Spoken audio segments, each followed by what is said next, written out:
Jamais sans la grâce, une dévotion matinale proposée par l'Église évangélique de la grâce en collaboration avec l'Institut de théologie de Cotonou.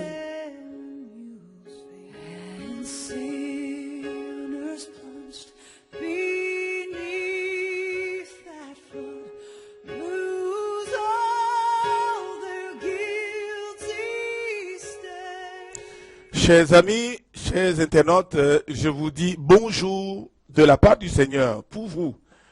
Merci de savoir que vous êtes nombreux à nous suivre ce matin. Et donc, c'est l'émission Jamais sans la grâce. Je suis pasteur Paul, et donc on est dans une série en touchant le passage de 1 Thessaloniciens chapitre 5, le verset 24. Donc, nous avions parlé du fait que Dieu nous a appelés. Il est dit celui qui vous a appelé. Et le celui-là, c'est Dieu. Et donc, on a touché pas mal de points dans ce verbe ou ce mot, si vous voulez, appeler. Et aujourd'hui, ce matin, nous allons voir un autre mot. Il est dit, celui qui vous a appelé est fidèle. Celui qui vous a appelé est fidèle. Est fidèle. Et c'est lui qui le fera. Ici, le deuxième mot, c'est le mot fidèle. C'est intéressant. C'est incroyable. Vous savez, un des mots très importants pour nous chrétiens, un des mots dignes d'être pénétré, compris, c'est le mot fidélité. Il est dit que Dieu nous a donné quelque chose, un nom. Et la Bible dit, celui qui nous a donné ce nom est fidèle. Le mot fidèle ici est le mot pistos dans l'original grec. Et ça parle en un mot de quelqu'un qui est digne de confiance. C'est intéressant, n'est-ce pas? Vous savez, être digne de confiance est capital. Le fait de savoir que le Dieu qui nous a donné ce nom, le Dieu que nous servons est digne de confiance est capital. Vous savez, dans le monde dans lequel nous vivons aujourd'hui, nous pouvons dire que l'être humain en général n'est pas digne de confiance. Oh, pas que les gens ont décidé d'être faux ou de ne pas tenir parole. Non, non, non, non, non, non. L'être humain n'est pas digne de confiance simplement parce que il est limité. Les gens ont le bon désir.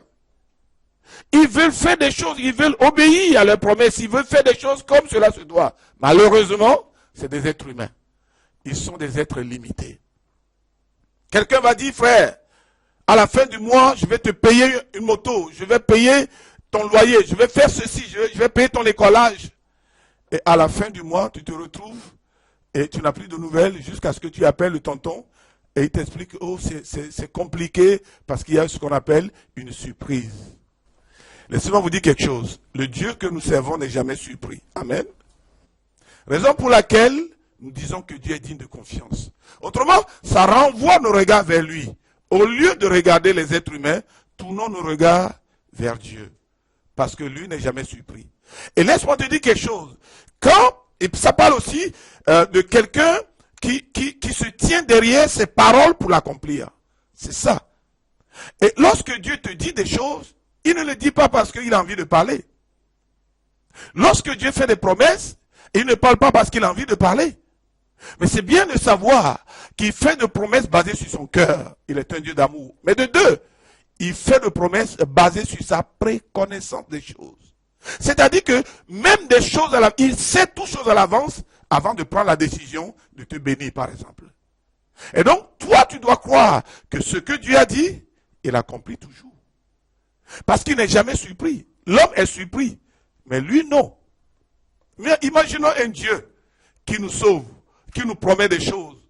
Mais un jour, nous avons le vrai besoin. On a besoin de son assistance. Et il dit, oui, mais je suis désolé, mais c'est plus possible parce que si, parce que ça. Laissez-moi vous dire, ce type de Dieu ne serait pas un Dieu digne de confiance. Mais le Dieu que nous avons est un Dieu digne de confiance.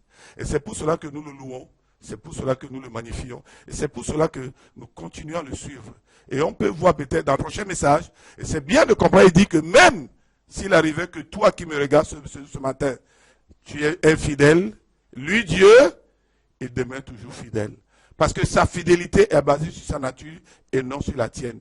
Chers frères, c'est sur ce que nous allons nous arrêter ce matin, croyant que demain ou après-demain, nous allons nous revoir. Que le Seigneur vous bénisse. Amen. Tout le temps que nous avons. Si vous avez aimé cette dévotion, parlez-en à vos amis. Parlez-leur du message de la grâce et de ce qu'il fait dans vous. Pour un sujet de prière, une question ou plus d'informations, contactez-nous. Téléphone 64 88 35 87 ou 96 42 69 05 ou par WhatsApp au 94 75 80 20.